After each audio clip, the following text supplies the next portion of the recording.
A morning in Phnom Penh, the Cambodian capital, 30 years after the Khmer Rouge genocide.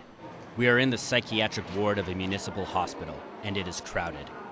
Most of the patients were in their 20s during the Pol Pot regime. Of the people traumatized by the Khmer Rouge, 60 to 70% are survivors.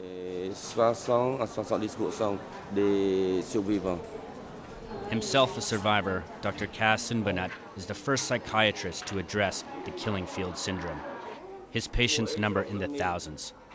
They all bear heavy psychological scars. She used to live into a combat zone. There was lots of fightings and bombardments in her region under Pol Pot. A civil war, bombings, massacres, and purges too, costing the lives of a quarter of the population, 1.7 million victims. For a generation of survivors, it is impossible to forget. For some of them, Dr. Sunbaunats' office has become a precious place of refuge.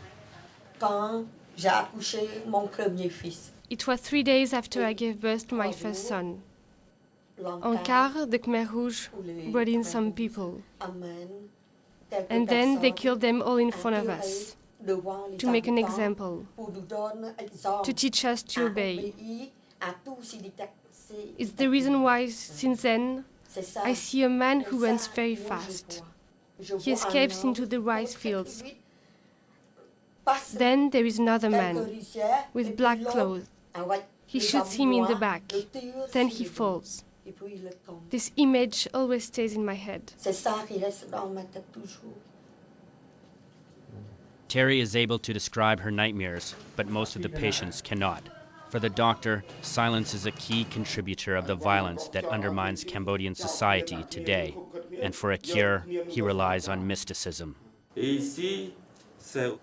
Here, you have a kind of palm tree leaf. It is this kind of things that can take away their despair and anxiety.